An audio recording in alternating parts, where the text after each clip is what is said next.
Tarde aparentemente calma de domingo. Mauá, Grande São Paulo. 3 tiros mudam o destino de 2 crianças. O homem armado acaba de cometer um crime. Matar o próprio irmão.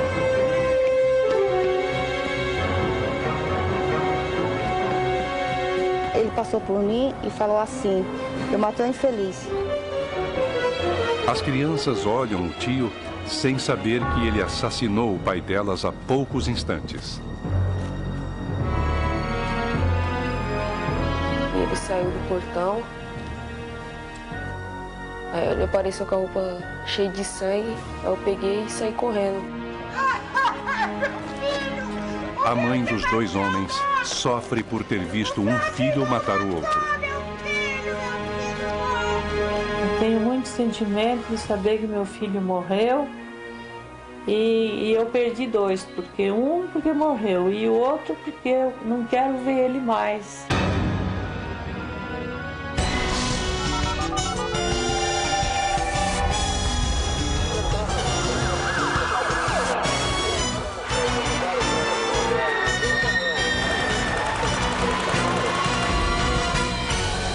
Boa noite. Este é José Alonso dos Santos, desempregado, arruaceiro, filho mais velho da família e conhecido como Zé Louco. Ele é acusado de assassinar Sebastião Ribeiro dos Santos, o irmão 7 anos mais novo, com 3 tiros a queima-roupa. Os 2 foram criados da mesma maneira numa família com 7 filhos, mas desde pequenos sempre foram bem diferentes. O Sebastião, ele era um filho e ele desde a idade dos 12 anos ele começou a trabalhar. Ele estudava, ele era um menino muito comportado na escola. Agora o José, desde a escola, ele começou a me dar trabalho. Era a ovelha negra da família.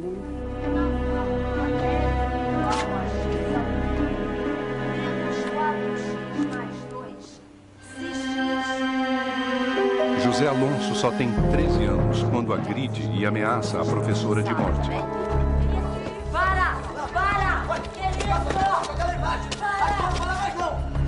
Em 1971, quando José fez 15 anos, a família se mudou de Jales, interior do estado, para o município de Mauá, na Grande São Paulo. Eles foram morar nesta casa, no bairro Jardim 4º Centenário. A mudança de cidade não modificou o comportamento violento de José. Ele dizia detestar toda a família e era no irmão Sebastião que descontava toda a sua agressividade. Eu acho que meu tio tinha inveja do meu pai, né? Sempre meu pai falava assim que desde criança os 2 não se davam bem porque ele tinha inveja do meu pai.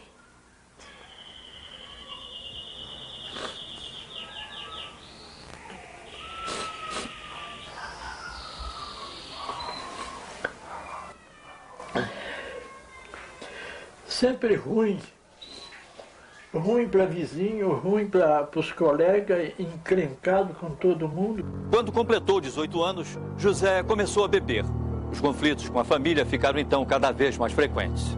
Toda a vida ele me deu trabalho, toda a vida. Depois ele não parava no emprego, né?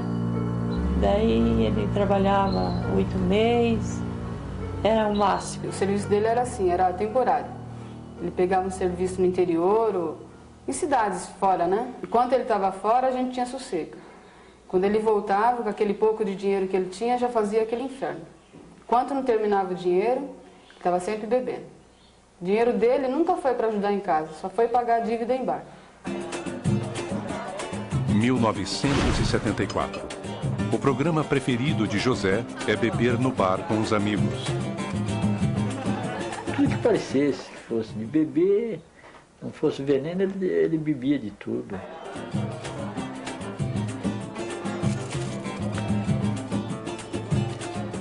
Numa noite, ele pega o carro do pai escondido.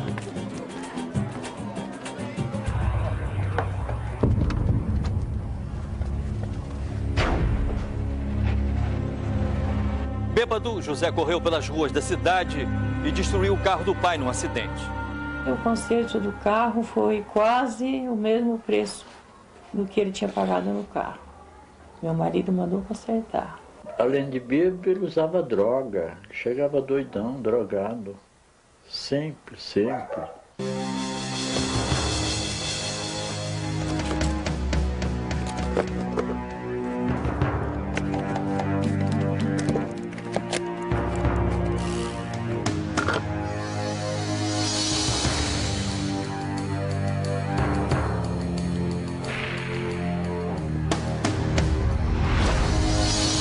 O pai de José desconfia de que o filho usa drogas e confirma.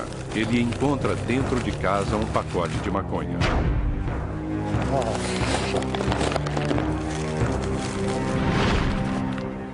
Era de maconha e outras que eu não conheço, acho que tudo. José descobre que a droga foi jogada fora e, descontrolado, agride o pai. Isso não vai acontecer de novo, senão vai ver! Pelo efeito da própria droga combinada com o álcool, ele saía por todo o bairro lá e, como eles falam, né, valentão. Quando ele usava droga, ele chegava aqui, mas chegava chutando tudo. Jogava caixa de ferramenta, metia o pé em tudo que tinha na frente, ficava doidinho, louquinho dentro da oficina. Várias vezes ele fez isso. Né? A vida de José Alonso tinha uma única rotina: beber e se drogar. O irmão Sebastião, ao contrário, era evangélico, trabalhava desde os 16 anos na mesma fábrica. Sebastião casou e teve 2 filhos. Quando se separou, depois de 15 anos de casamento, foi morar com os filhos nos fundos da casa dos pais. Os 2 irmãos passaram a conviver mais uma vez. José Alonso nunca se conformou com o sucesso de Sebastião. A rotina de Sebastião é bem diferente. Com cargo de chefia numa indústria, ele ganha o suficiente para ajudar os pais. Sebastião tinha mais de 20 anos de firma, né? Ele veio de um casamento que não deu certo, mas ele estava refazendo a vida dele. Junho de 2000. No meio da madrugada, José chega com um carro que tinha acabado de comprar e acelera, acordando todo mundo. Toma cuidado, por favor.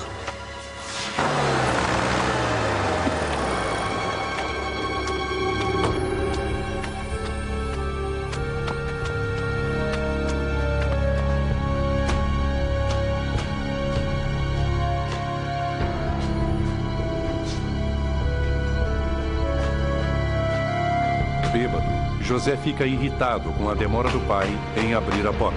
Abre a porta! Não, meu filho! Abre a porta, vem! Olha aí!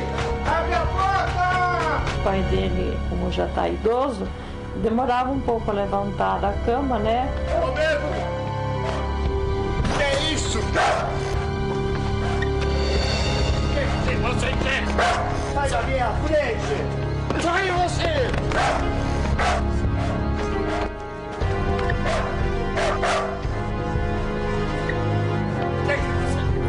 Peguei uma tábua de bater carne com ele, dei na cabeça dele, que ele caiu lá. Eu dei mais umas 2, 3 pancadas na cabeça dele, aí ele não veio mais em cima de mim. Cansado de ser agredido, o pai de José foi à delegacia e registrou queixa contra o filho. José nunca atendeu às intimações da polícia. Em casa, a rivalidade entre os irmãos estava cada vez pior. Tem gente com buraco no estômago aí. No almoço de domingo, a tensão entre os irmãos fica clara.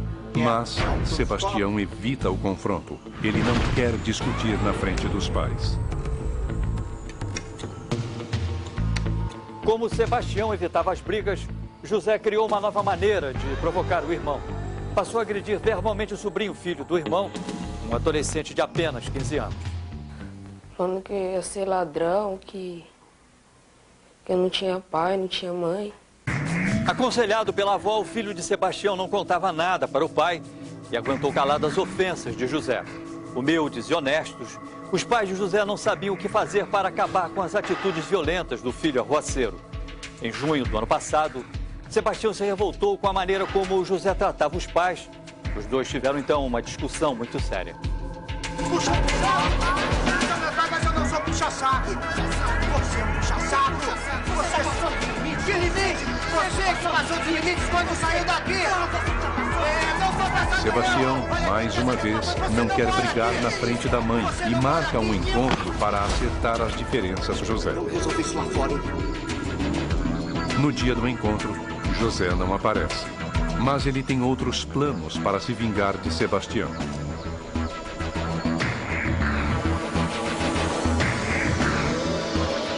Três dias antes do crime, José troca o carro por um revólver. Com a arma, ele vai matar o irmão Sebastião. O carro vale R$1.500. Eu tenho uns 600, 700 reais de multa aí. Eu vou fazer um rolo nesse carro aí. No dia seguinte à compra do revólver, José fez uma pergunta estranha à mãe, ao vê-la em casa pintando os cabelos. Ele foi e falou assim, a gente muda bastante quando a gente pinta o cabelo, não é?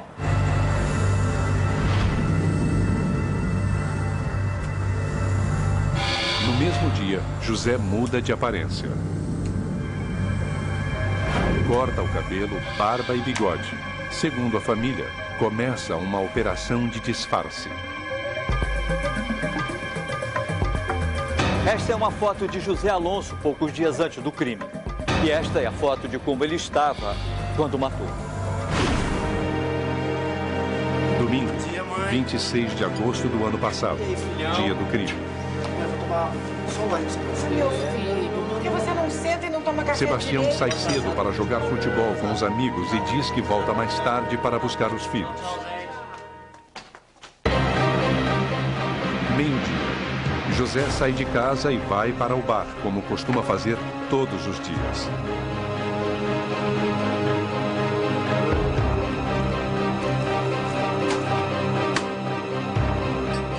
Dê outra, por favor.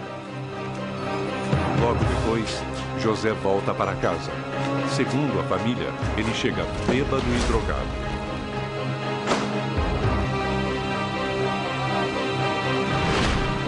Sebastião joga pelo time da empresa.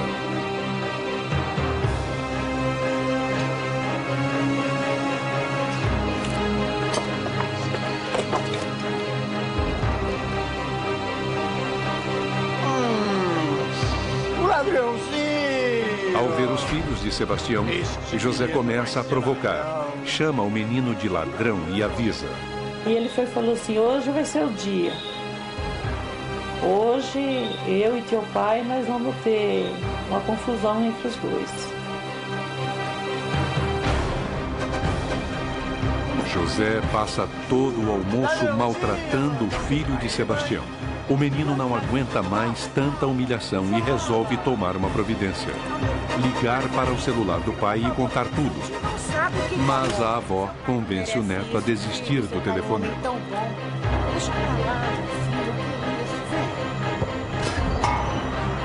Sem saber o que acontece em casa, Sebastião comemora a vitória do time. Não aguento mais o que eu te falando do meu pai. Cansado de ser maltratado, o menino contraria a avó e telefona para o celular do pai. Ele falou, vó, eu já estou cansada de escutar meu tio ficar falando do meu pai e eu vou contar para meu pai. Não, obrigado. Um abraço, tchau. 1h da tarde. O filho de Sebastião pede para o pai voltar logo para casa. Já tô indo pra aí. Eu acho que ele já tinha combinado tudo, já que ele falava que era para me chamar meu pai, que ele ia ver que meu pai ia ganhar. É bom que ele chegue lá, que a gente tem muito que conversar hoje. De hoje não passa. 2h da tarde. Sebastião chega para almoçar e depois levar os filhos para um passeio. Ele não percebe o clima de tensão na casa. E o menino ficou quieto, não falou nada. Mas quando chegou lá embaixo, o menino contou tudo pro pai dele. Pai, tem uma coisa pra te contar. Fala. O menino conta para Sebastião que é humilhado pelo tio. Decidido a colocar um fim naquilo, ele deixa as crianças no carro e volta para a casa da mãe. Vai voltar já, hein?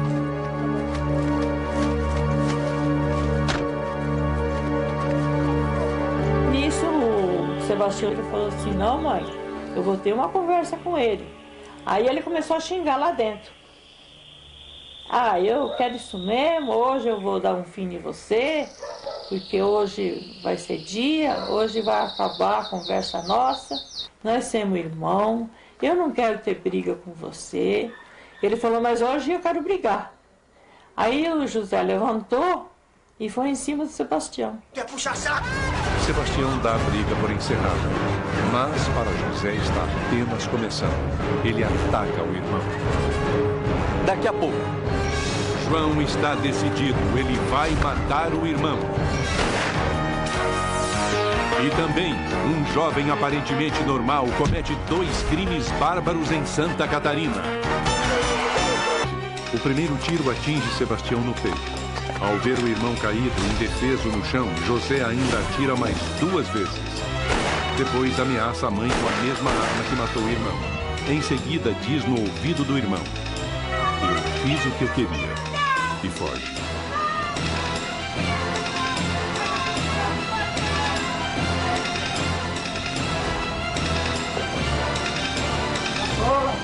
Acabou, matei o infeliz! Ele pegou e veio e falou, sai da frente, véia, sai senão eu te atiro. Você vê ao ponto que ele chegou para matar um irmão e ameaçar a própria mãe. Sebastião tinha 38 anos quando morreu nos braços da mãe. Desde o dia do crime, José Alonso está foragido. A mãe dele tem medo que o filho volte para matá-lo.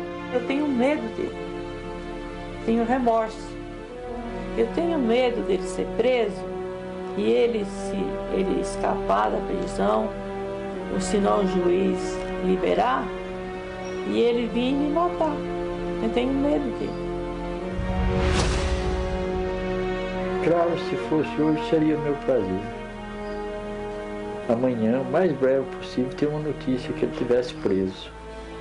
O filho de Sebastião sofre até hoje com a perda do pai. Pra ele ser irmão assim, né?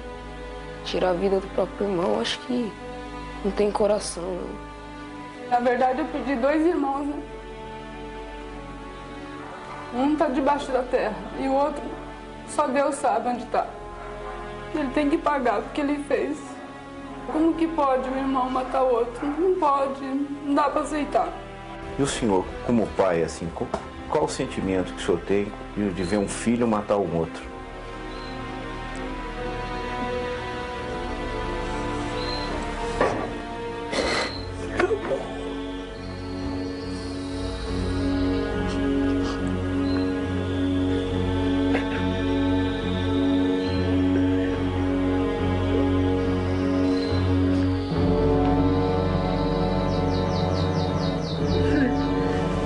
Desculpa, não tem jeito pra mim.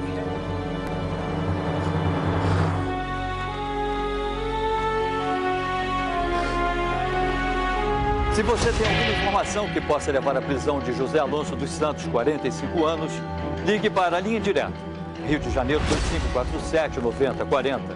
Suas informações serão levadas às autoridades e sua identidade será mantida no mais absoluto sigilo.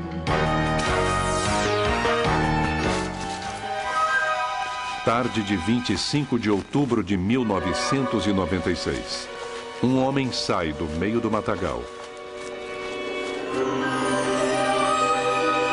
Ele deixa para trás 2 mortos, mãe e filho. Segundo depoimentos, ele inicialmente matou o menino Claudinei, posteriormente estuprou a Maria Beatriz, vindo a matá-la em seguida. O acusado do assassinato é este homem, Genivaldo Siqueira Leal. Ele não tinha antecedentes criminais, não se envolvia em brigas e não era violento. Genivaldo era conhecido como um rapaz calmo e simpático. Mas um dia ele chocou toda a população da cidade de Rio Negrinho. A gente tinha ele toda a vida por bom, né? Nunca viu nada no caso, né? E assim, depois que aconteceu isso, a família toda ficou chocada, né? Ninguém sabia por quê e como, né? Só que é que nem tem aquele ditado que diz, né? A pessoa vê a cara e não vê o coração. Com 32 mil habitantes, Rio Negrinho fica a 260 quilômetros de Florianópolis, em Santa Catarina. Genivaldo morava nesta casa junto com os pais e os irmãos.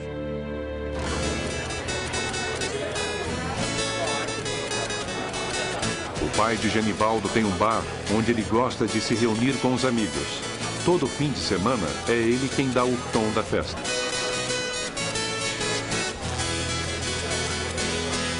Eles jogavam sinuca e coisa, tomava, veio aqui na minha casa, jantou com nós. Numa boa, não, olha, respeitava a minha família, que é uma barbaridade, como fosse irmão da minha filha, né? Genivaldo dizia para os amigos e a família que tinha conseguido emprego numa cidade próxima. Mas até hoje ninguém sabe dizer o que ele fazia quando saía da cidade de Rio Negrinho. Durante a semana, a vida de Genivaldo era um grande mistério. E ele disse que trabalhava lá na cidade, não sei o que ele fazia também, né? Na época, sim, que ele cometeu esse crime, eu acho que ele não trabalhava, ele estava meio parado. Em outubro de 1996, o comportamento de Genivaldo mudou. O rapaz de 19 anos, que nunca tinha se envolvido com a polícia, cometeu uma série de crimes numa única semana. Tudo começou quando Genivaldo se aproximou da casa do dono de uma das serrarias da região. Manhã de outubro de 1996. A dona de casa, Margit, vê um desconhecido se aproximar do portão.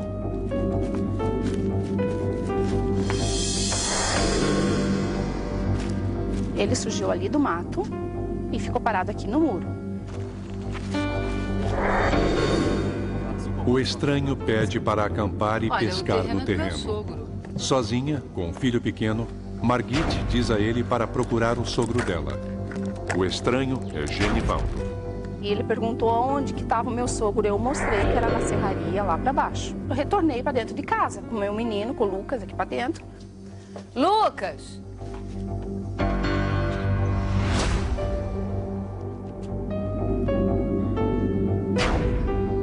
Abri a porta da sala, ele estava novamente aqui no muro.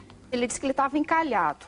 Aí ele pediu uma enxada, uma pá, uma cortadeira para desencalhar o carro. E ele falou que ele era de São Bento e tudo. Eu alcancei a enxada de longe para ele. Desconfiada, Margit espera o estranho se afastar e sai para alertar o sogro que está trabalhando na serraria. O patrão mandou eu fui atrás, ver onde é que estava esse carro e não consegui achar esse carro, né? Não existia nenhum carro atolado nas proximidades da casa. Quando Margit voltou acompanhada do sogro, a enxada que ela tinha emprestado estava encostada no muro, sem sinal de que tinha sido utilizada. Ela não sabia quem era o estranho, mas Genivaldo conhecia Margit muito bem. O tio dele era empregado na serraria do casal. Uma semana depois, Genivaldo voltou. Deveriam ser umas 8 horas da manhã, 8h30, quando o Lucas acordou e falou que ia na casa da avó. E no canto da garagem, bem lá no cantinho, tinha o parzinho de bota deles, sabe? Botinha de borracha, que eles iam na avó por um carreirinho ali pelos fundos. E eu estava na cozinha tomando uma xícara de café. Ninguém percebe a presença do estranho. É Genivaldo que aproveita para se aproximar do menino sozinho.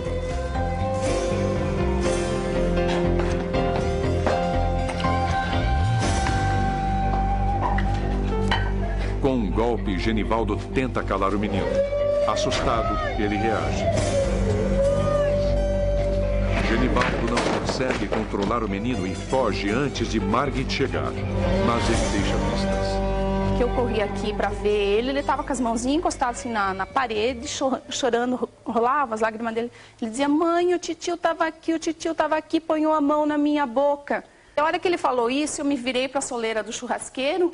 Tinha um par de chinelo enorme, ele estava todo rasgado, ele costurado. A primeira coisa que me passou pela cabeça foi aquele mesmo rapaz, sabe? Margit pegou o filho, foi até a serraria e contou tudo para o sogro. Os empregados fizeram uma busca pela região, mas não encontraram ninguém. Na delegacia, Margit denunciou a tentativa de sequestro, mas não conseguiu identificar o responsável. Aí eu levei o Lucas para Rio Negrinho e de lá eu trouxe o revólver do meu pai, porque eu não tinha arma. E o meu marido estava viajando para o Mato Grosso, eu estava sozinha, só com os 2 meninos e a minha diarista. E eu trouxe o revólver, o meu sogro me ensinou a atirar. Você sabe como é que é, né? Mantenha a mão firme.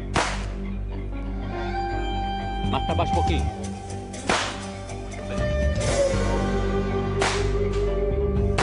Ninguém encontra Genivaldo, mas ele continua por perto, vigiando os passos de Margit e com novos planos. Ele disse que ele viu o pessoal procurar ele a manhã toda e ele ficou em cima de uma árvore. sequestro, ele disse, o delegado disse que era tentativa de sequestro e eu deixei. Daí ele falou para aquele amigo dele, não foi tentativa, não era tentativa de sequestro. Eu queria era ela, mas tinham duas dentro da casa e uma das duas iam fugir. Em instantes. Genivaldo vai chocar Rio Negrinho. Ele vai matar mãe e filho.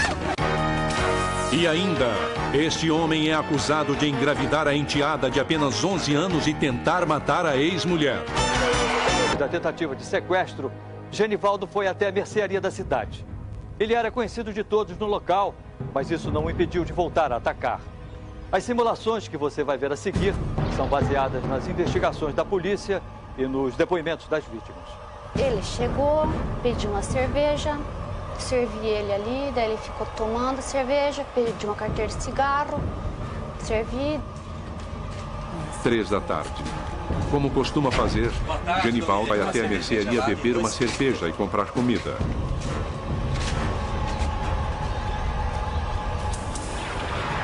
Quase no mesmo horário, a dona de casa, Maria Beatriz, e um dos filhos, Claudinei, saem para ir até a mercearia fazer compras.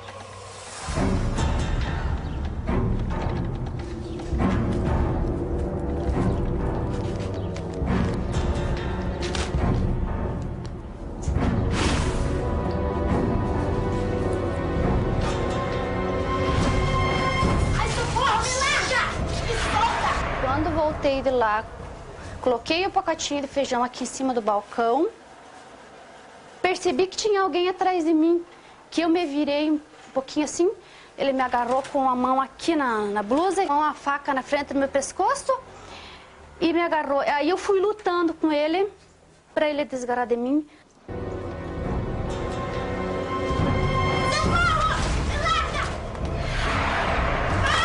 Genivaldo se assusta com a reação da mulher. Com medo de ser apanhado, ele foge. A senhora acha que ele queria dinheiro ou que ele queria estuprá-la? Eu acho que era dinheiro. Mas ele não chegou a pedir o dinheiro? Não.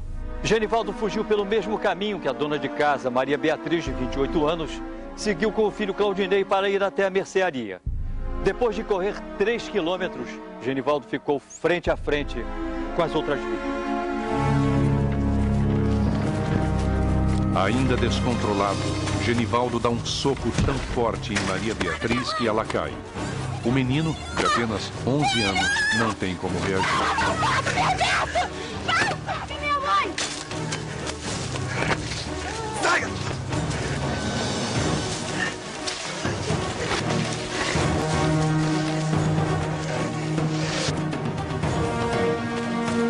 Genivaldo arrasta o menino para dentro do mar. Claudinei implora para viver, mas Genivaldo parece possuído por uma fúria assassina.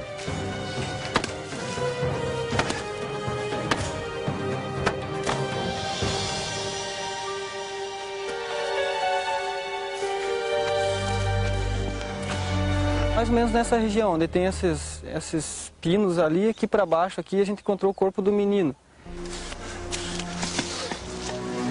Genivaldo volta para pegar Maria Beatriz e mente. Diz que o filho dela está bem. Ele ameaça matar o menino se ela reagir.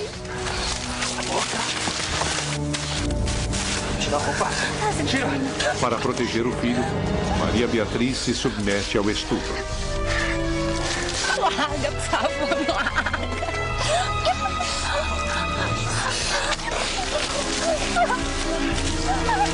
Ele disse que queria transar com a mulher. Era o motivo dele. Ele falou que ele tinha complexo, né, de mulheres e tal, e ele queria transar com a mulher.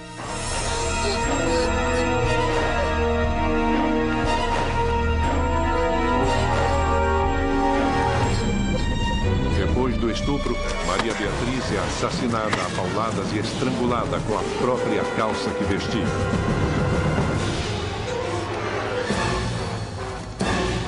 Genivaldo volta para enforcar o menino. Ele quer ter a certeza de que o crime que cometeu não terá testemunhas.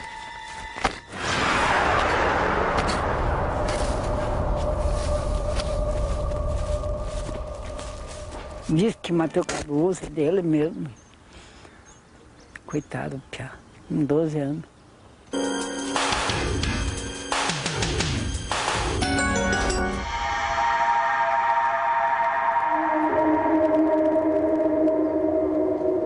5h30 da tarde. Sem se preocupar com sangue no corpo, Genivaldo se aproxima de duas crianças na saída da escola. Ao ver a mãe dos meninos, ele foge.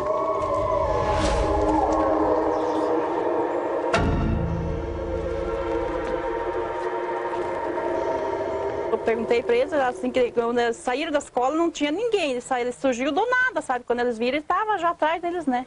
Daí depois ele só veio conversando, perguntando o nome deles. Daí quando ele me viu, ele cruzou a rua. Como já estava anoitecendo e Maria Beatriz não voltava, o marido dela ficou preocupado e foi até a mercearia à procura da mulher e do filho. Foi quando descobriu que Maria Beatriz não tinha chegado ao destino. Daí foi que ela me falou, né, que o Genivaldo chegou ali, pediu aquelas coisas que ela falou, né, e atacou ela. Daí desconfiamos, daí ela disse que já tinha avisado a polícia, né.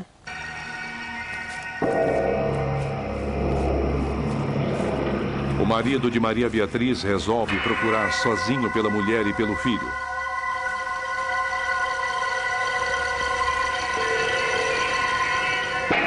Às 4h30 da madrugada, ele encontra a pista do crime, as bicicletas abandonadas.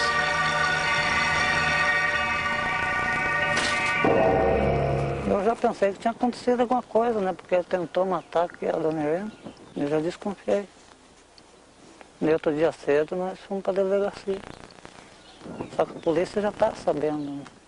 Então a gente se dirigiu até a residência do Genivaldo através das informações do pessoal aqui da região. E lá a gente conversou com a mãe dele, na casa dele. A mãe dele também disse que ele tinha chegado sujo de sangue e ele falou que teria participado de uma matança de um porco. E a gente pegou e conduziu ele à delegacia. No próximo bloco. A polícia encontra os corpos, mas Genivaldo consegue escapar. 12 tiros na ex-mulher e engravidar a enteada. O tamanho da menina. Reagiu quando a polícia chegou na casa dele na manhã seguinte.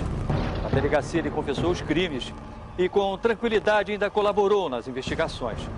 Genivaldo disse não saber porque tinha cometido os assassinatos. Uma pessoa fria. Ele chegou e contou pra gente que teria matado a mulher friamente, não, sem remorso nenhum. E ele mesmo indicou o local dos corpos.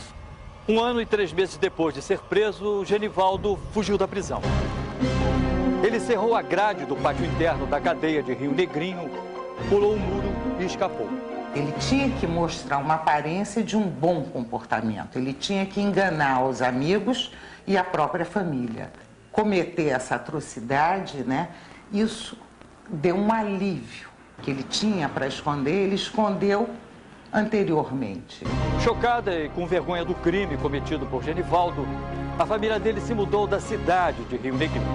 O que todo mundo fala é que ele era muito bom, muito querido, mas eu acho que ele premeditou muito bem, porque ele veio uma semana, ele não conseguiu, esperou mais uma semana, ele veio novamente, ele não conseguiu, ele foi à luta, ele foi procurar. Além da lembrança, esta foi a única fotografia que restou do menino Claudinei. Ele era ainda um bebê. Ficava meio revoltado, mas a gente não pode fazer nada, sabe? A gente sente falta, mas não pode fazer nada. Sabe, ela podia estar aí junto comigo, nós dois. Faz falta? Faz. Com isso, você ficou revoltado com isso? Ok. Se você tem alguma informação que possa levar à prisão de Genivaldo Siqueira Leal, de 24 anos, ligue para a linha direta. Rio de Janeiro, 2547-9040. Suas informações serão levadas às autoridades e sua identidade será mantida no mais absoluto sigilo. Este é José Alexandre da Silva. Ele estava foragido há 6 anos e agora, graças à sua denúncia, está na cadeia. José Alexandre é acusado de engravidar a enteada de apenas 11 anos e de descarregar o revólver contra a mãe dela. José Alexandre foi preso na cidade de Tracunhaém, a 50 quilômetros do Recife, onde vivia escondido num sítio de cana-de-açúcar. Os crimes cometidos por ele foram mostrados aqui em linha direta há 3 meses. Separada e com 3 filhos, Luzinete conheceu José Alexandre num parque de diversões no interior de Pernambuco. Os dois se apaixonaram e em pouco tempo se mudaram para São Paulo. Na mesma época, segundo a acusação, José Alexandre passou a assediar a filha mais nova de Luzinete, uma menina de apenas 7 anos. Com 11 anos, a menina engravidou do padrasto e Luzinete descobriu tudo. A polícia tirou José Alexandre de casa, mas ele não se intimidou e começou a perseguir a ex-mulher. Quando Luzinete arranjou um novo namorado, José Alexandre decidiu se vingar. Em março de 1994, um ano depois da separação, José Alexandre e um comparsa invadiram a casa de Luzinete e dispararam 12 tiros contra ela e o namorado. Os dois sobreviveram. Alexandre fugiu e desapareceu. Em entrevista ao Linha Direta, José Alexandre disse que atirou em Luzinete por ciúmes e ainda acusou a ex-mulher de traição. A minha mulher arrumou um amante, ninguém aguenta. Para confirmar o que diz, José Alexandre afirma que ainda vivia com Luzinete quando atirou nela. Ele só não parece se lembrar de que foi expulso de casa pela polícia quando a gravidez da enteada foi descoberta. A sua esposa já estava separada do senhor quando estava com outro namorado? Não, senhora, de jeito nenhum. Estava não. Estava comigo. José Alexandre foi condenado a 6 anos de prisão por atentado violento ao pudor, mas nega as acusações de abuso sexual. Ele garante que tratava os enteados como se fossem seus filhos. O senhor não abusava sexualmente das suas enteadas? De jeito nenhum. Era só de menores. Isso é crime. Eu sei muito bem. Uma delas chegou a engravidar, não foi do senhor? Não, senhora, de jeito nenhum. Tenho minha consciência limpa, de jeito nenhum foi engravidado de mim, não. Foi sua mulher que criou toda a história, o senhor diz? Minha mulher que criou toda a história, porque eu gostava muito da menina. Logo depois, ao ser perguntado sobre o dia do crime, José Alexandre parece se esquecer das crianças que ele diz ter tratado como filhos. O senhor pensou nos seus filhos quando tentou matá-la e o namorado dela? Não, eu não pensei, não. Eu não tenho filho com ela.